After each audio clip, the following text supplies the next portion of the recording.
उठा शुभ भाव। आइए भजन के माध्यम से हम उस भाव का दर्शन करें और फिर के प्रसंगों का आनंद लें।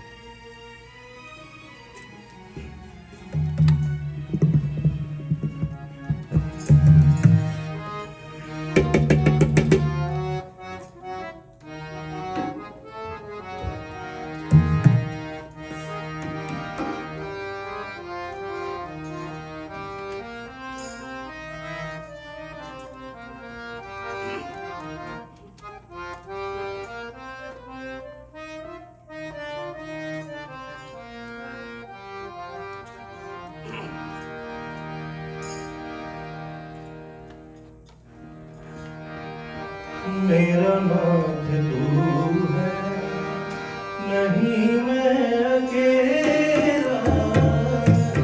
मेरा नाथ तू है, नहीं मैं अकेला।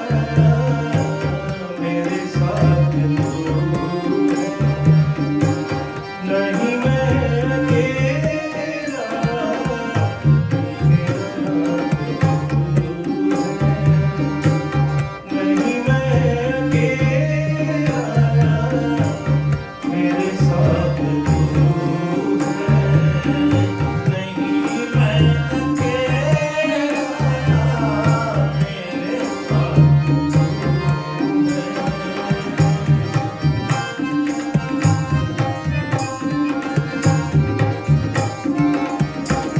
साथ तू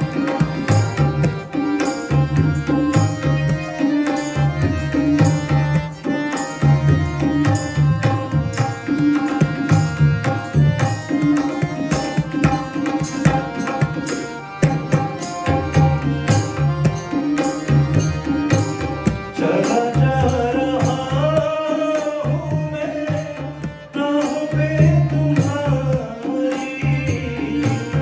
राहों पे जो आए तूफान भारी।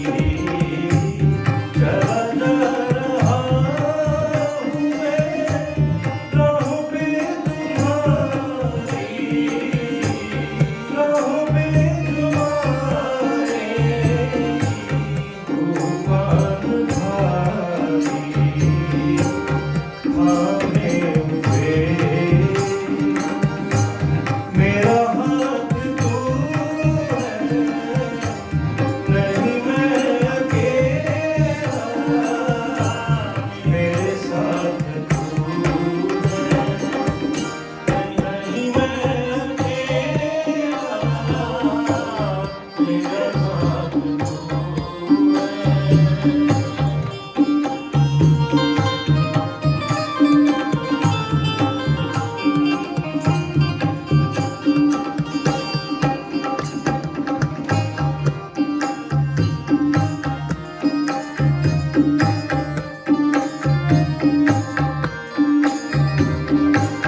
तेरा दास हूँ मैं, तेरे गीत गाऊं।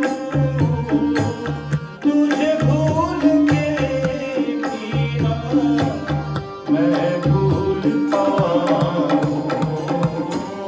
तेरा दास हूँ मैं, तेरे गीत गाऊं। तुझे भूल के भी ना मैं भूल पाऊं। तू ही है तात बंधु, पिता मात तू है, नहीं मैं अकेला। मेरे साथ तू है, नहीं मैं अकेला। मेरा नाथ तू है।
इस प्रकार से महाराज ध्रुव श्री भगवान को प्राप्त हुए, श्री भगवान महाराज ध्रुव को प्राप्त हुए और महाराज ध्रुव के आगे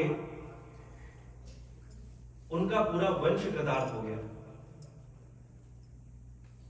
ऐसा कार्य कर गए महाराज ध्रुव कि आगे आने वाले उनके वंश में सभी कृतकृत्य हो गए। महाराज ध्रुव के कारण उनके वंश के यश और कीर्ति संपूर्ण त्रिलोकी में फैले। इन्हीं महाराज ध्रुव के वंश में आगे महाराज अंग हुए, वह भी परम भक्त हुए, महाराज ध्रुव के पौत्र हैं। महाराज अंग का विवाह हुआ मृत्यु की पत्नी, मृत्यु की पुत्री सुनीता के साथ। क्योंकि मृत्यु का अंश था उसमें, तो उनका जो पुत्र हुआ बेन, स्वभाव से बहुत क्रूर हुआ, बहुत अत्याचारी हुआ। न चाहते हुए भी बेन को ब्रह्मावर्त का राजा नियुक्त कर दिया गया। महाराज अंग बेन के अत्याचार से त्रस्त हो गए, वन को चले गए, वानप्रस्थी हो गए। बेन ऐसा राजा हुआ कि उसने सभी ऋषि मुनियों को यह आदेश दिया कि सारे यज्ञ, सारे अनुष्ठान बंद करो, सारे पूजा कार्य बंद करो।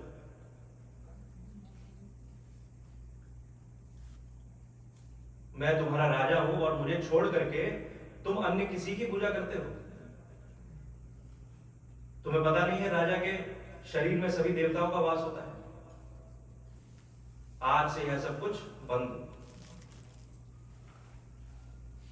यदि पूजा करनी भी है तो मेरी करो, ब्रह्मार्पण वस्तु नहीं, बेनार्पण वस्तु बोलो।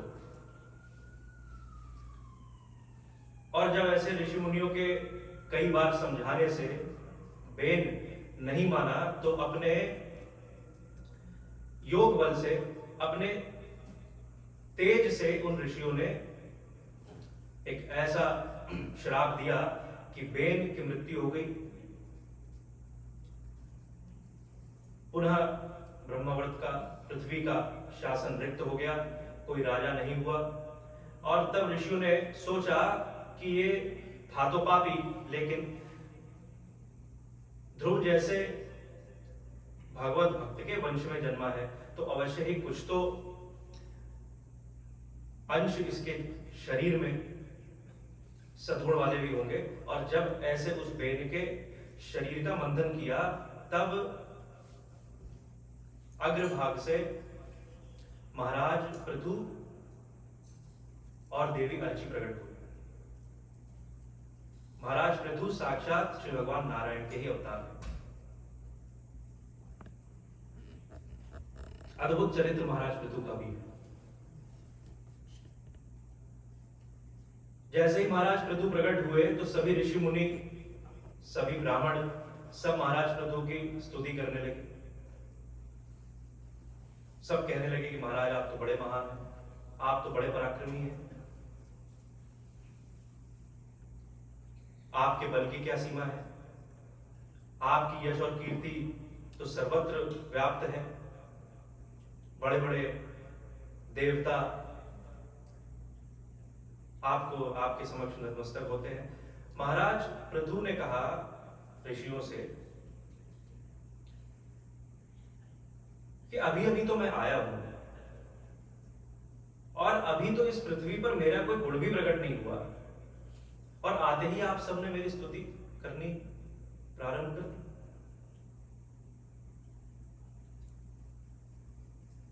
कैसा अद्भुत चरित्र है।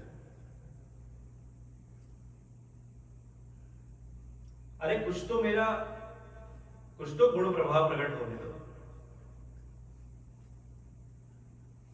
प्रधानमंत्री बनते ही जितने भी अन्य जो अधिकारी होते हैं वो सबसे पहले जाते हैं प्रधानमंत्री, ऐसे ही स्तुति करते हैं, ऐसी ही चापलूसी करते हैं, तभी कोई पद मिलता है। और ऐसा वह जो प्रधानमंत्री, वह जो प्रेसिडेंट होता है, वो जीवन भर अपने पूरे कार्यकाल में ऐसी स्तुति सुन सुनकर प्रसन्न होता रहता है और अभिमान बढ़ता चला जाता है उसके।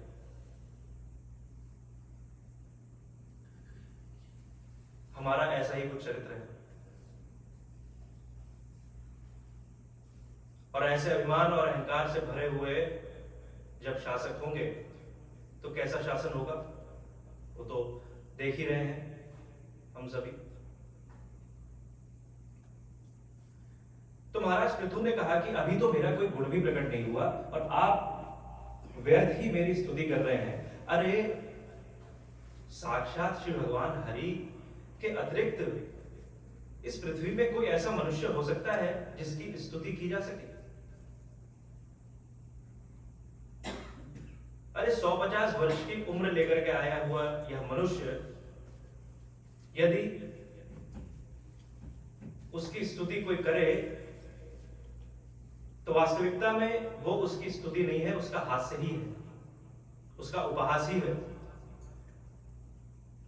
क्योंकि इस पृथ्वी में कोई भी मनुष्य ऐसा नहीं है जो स्तुति करने योग्य है, स्तुति पाने योग्य है। एकमात्र श्री भगवान श्री हरि है जिनकी स्तुति की जा सकती है। इसलिए यदि स्तुति करनी है तो श्री भगवान की करो। ये सबसे पहला प्रथम उपदेश महाराज पृथु का अपने मंत्रिमंडल को, अपने अमात्य जो उनके ऋषि मुनि जितने भी, उनको यह प्रथम उपदेश दिया। और तब महाराज पृथु को स्मरण कराया सभी ऋषियों ने कि आप साक्षात श्री भगवान नारायण के ही अवतार हैं, इस पृथ्वी के रक्षक हैं, हम सबके रक्षक हैं। इसलिए आप इस पृथ्वी के शासन को स्वीकार करिए। और तब सभी प्रजाजनों ने महाराज पृथु के समक्ष अपनी समस्या बताई। पृथ्वी उन दिनों अन्नहीन हो गई थी, वंध्या हो गई थी। सभी जो पृथ्वी के रहने वाले जितने भी जो मनुष्य थे वो सब कुपोषित हो गए थे, दीनहीन दुर्बल हो गए थे। और तब सबने स्तुति की, कहा महाराज आप हमारे अन्नदाता हैं, हमारे प्राणों के रक्षक हैं। जैसे सूखी लकड़ी दावानल में, जंगल की आग में जल करके राख हो जाती है, ऐसे ही हमारे पेट में भी ऐसी ही ज्वाला उठी हुई है। हम सब भूख से मर रहे हैं। कहीं ऐसा ना हो कि हम सब इस भूख से तड़प तड़प के मर जाएं। पृथ्वी ने अपनी सारी संपदा को अपने भीतर समेट लिया है, अपने अंदर समेट लिया है। जल्दी ही कुछ कीजिए महाराज, नहीं तो आपकी सारी प्रजा सब भूख से मरने लगेंगे।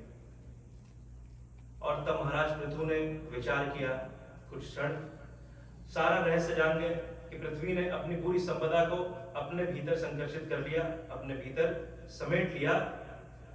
तब अपने धनुष को उठा करके उसमें बाण का संधान किया और पृथ्वी के ऊपर जब प्रहार करने को हुए तब पृथ्वी गौ का रूप धारण करके प्रकट हुई। अपने प्राणों की रक्षा करने के लिए भागी, लेकिन जहां भी जाती महाराज पृथु पीछे धनुष लेकर के उस पर प्रहार करने के लिए प्रकट हो जाते। और तब पृथ्वी महाराज पृथु के शरण में आई।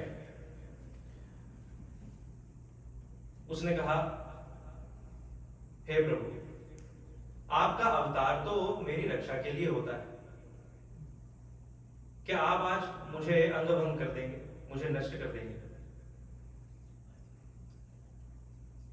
पीछे आपसे पहले इस पृथ्वी पर मुझ पे जिन लोगों ने शासन किया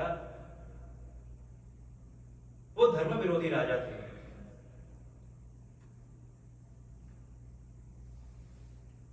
अत्याचारी थे, दुष्ट थे, दुराचारी थे, और उनके ऐसे अत्याचारों के कारण मैंने अपनी समस्त संपदा को समेट लिया। यदि आप चाहते हैं तो मेरी बताई हुई विधि से मेरा दोहन करिए, मैं सारी संपदा पुनः इस पृथ्वी पर रहने वाले सभी मनुष्यों को लौटा दूंगी। और तब पृथ्वी ने कहा कि एक योग्य बछड़े का प्रबंध करिए, एक धोने वाले का प्रबंध करिए, एक दोहन पात्र का प्रबंध करिए। ये संकेत की भाषा है, यदि इसको समझे, यानी पृथ्वी पर जितना भी जो भी संपदा आज प्रकट है उसका दोहन किया गया, यानी उसको परिश्रम से प्राप्त किया गया है, उस पर कार्य हुआ है। हमारे पूर्वजों ने, हमसे पहले जो लोग हुए, उन्होंने उस पर कार्य किया है, परिश्रम किया है। धान्य, औषधियां, वनस्पति, वृक्ष,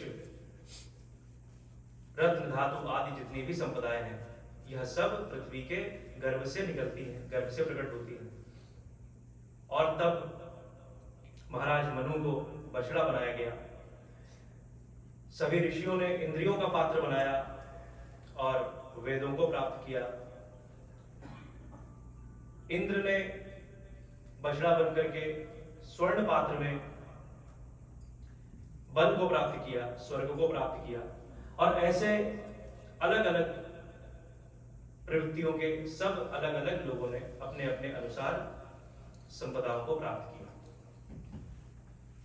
पृथ्वी ने कहा महाराज पृथु से कि महाराज एक बात और भी है, मैं क्रोधित हो गई हूं, मेरे शरीर पर छोटे छोटे पर्वत उभर करके आ गए हैं। पृथ्वी कुरूपित हो गई थी, उस पे छोटे छोटे पर्वत के समान टीले खड़े हो गए थे, जिस कारण से इंद्र की वर्षा से जो जल पृथ्वी पर पड़ता था वो ठहर नहीं पाता था, और इस कारण से पृथ्वी पर कुछ होता भी नहीं था। तब महाराज पृथु ने इस पृथ्वी को समतल किया, रहने योग्य बनाया। महाराज पृथु के ही नाम पर हम इस धरती को, इस वसुंधरा को पृथ्वी कहते हैं। ऐसा अद्भुत चरित्र महाराज पृथु का हुआ। सारा कार्य जब हो गया तो महाराज पृथु, उन्होंने अश्वमेध यज्ञ किए, 100 यज्ञ का संकल्प लिया, क्योंकि ऐसी व्यवस्था है कि यदि 100 यज्ञ संपन्न हो जाए तो स्वर्ग की प्राप्ति होती है। तो महाराज पृथु ने भी 100 यज्ञ का संकल्प लिया। एक एक करके महाराज पृथु के जीवन में 99 यज्ञ संपन्न हो गए, और अब 100वां यज्ञ हो रहा है, वेद घोष हो रहा है, श्रोत्रिय ब्राह्मण वेद घोष कर रहे हैं, आहुतियां दी जा रही हैं यज्ञ कुंड में। यज्ञ पशु अश्व को छोड़ा गया, घोड़े को, और तब ऐसी व्यवस्था होती है, यदि घोड़ा नहीं आए, कोई उस घोड़े को रोक ले तो उसके साथ युद्ध होता है, और तब पुनः जाके यज्ञ पूर्ण होता है। इंद्र ने देखा कि 100वां यज्ञ हो रहा है, यदि यह यज्ञ भी पूर्ण हो गया तो मेरा स्वर्ग छिन जाएगा, महाराज पृथु स्वर्ग के राजा बन जाएंगे। और तब इंद्र घबरा गया, इंद्र का सिंहासन डोल गया, और वह इंद्र तब पृथ्वी पर आया एक बहरूपे का भेष बना करके, और तब वह जो यज्ञ पशु था, वह जो घोड़ा था, उसको चुरा करके इंद्र ले गया, और एक गुफा में जाकर के उसने उस घोड़े को बंद कर दिया। सब तरफ ढूंढा, घोड़ा लौट करके आया नहीं। तब जो महाराज पृथु के पुत्र हुए, उन्होंने जाकर के जब बहुत खोजा, बहुत ढूंढा, तब पता लगा कि इंद्र ने घोड़े को चुरा लिया है, और ऐसे वो जो पुत्र हुए, विजिताश्व उनका नाम हुआ, उन्होंने उस घोड़े को जब पुनः लेकर के यज्ञशाला में लौटे और जब सारा वृतांत बताया, सारी कथा बताई कि किस प्रकार से इंद्र ही स्वर्ग से घोड़े को लेकर के और गुफा में छुपा करके चले गए, तब महाराज पृथु को जब इस बारे में पता लगा, इस विषय में, तब ऋषियों ने सोचा कि यज्ञ पूर्ण हो। महाराज पृथु ने रोका कि कोई यज्ञ नहीं होगा, सब बंद करो। ऋषियों ने कहा महाराज क्या करते हैं, 99 यज्ञ पूर्ण हो गए, स्वर्ग मिलने को ही है, यज्ञ पशु भी आ गया लौट करके, अब इस यज्ञ को पूर्ण करिए, स्वर्ग का शासन आपको प्राप्त होगा। और महाराज पृथु ने कहा बंद करो यज्ञ। जब बार बार पूछा ऋषियों ने कि यज्ञ क्यों नहीं संपन्न किया जा रहा, तब महाराज पृथु ने कहा जिस स्वर्ग को पाने के बाद घोड़ा चुराने की आदत लग जाए, ऐसे स्वर्ग का शासन मुझे नहीं चाहिए। अरे पृथ्वी पर रह करके कोई ऐसे चोरी चकारी करे तो बात अलग है, स्वर्ग जाकर के भी वही आदत, ऐसा स्वर्ग मुझे नहीं चाहिए। श्री भगवान प्रसन्न हुए, साक्षात श्री भगवान यज्ञ नारायण प्रकट हुए महाराज पृथु के समक्ष। यज्ञ कुंड से महाराज पृथु से वरदान मांगने को कहा श्री भगवान ने। तब महाराज पृथु ने श्री भगवान से अद्भुत वरदान मांगा। सबने सोचा कि अच्छा मौका है, भगवान तो प्रसन्न हो ही गए, बड़ा अच्छा अवसर है, कुछ मांग ले। तो महाराज पृथु ने क्या मांगा? महाराज पृथु ने कहा प्रभु मुझे 10,000 कान दे दीजिए, क्योंकि आपकी जब लीलाओं का गुणानुवाद होता है इस पृथ्वी पर, तब ये जो 2 कान हैं आपकी कथा सुनने के लिए कम पड़ जाते हैं, इसलिए मुझे 10,000 कान दीजिए। इसका अर्थ ये हुआ कि आपकी जहां भी कथा हो इस पूरी पृथ्वी पर, जहां भी आपके लीलाओं का चिंतन हो, आपका गुणानुवाद हो, वहां मैं उपस्थित होकर के आपकी कथा रस का आस्वादन कर सकूं, अमृतपान कर सकूं, ऐसा मुझे वरदान दीजिए। तो ऐसा वरदान महाराज पृथु ने मांगा। तो ऐसा वंश ध्रुव जी का हुआ। महाराज मनु के वंश में उत्तानपात के बाद ध्रुव के द्वारा उनका वंश कृतार्थ हुआ। साक्षात श्री भगवान पृथु के रूप में ध्रुव जी के प्रपौत्र के रूप में प्रकट हुए। ऐसा अद्भुत चरित्र महाराज ध्रुव का हुआ। और अन्य जो चरित्र हैं उनकी कथा श्रवण हम अब अन्य जो 2 दिन शेष हैं उसमें कर पाएंगे, क्योंकि समय की सीमा है, समय का बंधन है। इतने अल्प समय में, छोटे कम समय में ऐसे चरित्रों को, इसमें कथा पूर्ण रूप से नहीं कही जा सकती, सभी चरित्रों को हम नहीं रख पाएंगे, कुछ ही जो चरित्र है उनका ही कथा श्रवण हम यहाँ कर पाएंगे। तो इसी के साथ आज अपनी वाणी को विराम देते हैं। हरे नाम संकीर्तन 5 मिनट के लिए करते हुए और तब आरती की ओर प्रस्थान करें।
रे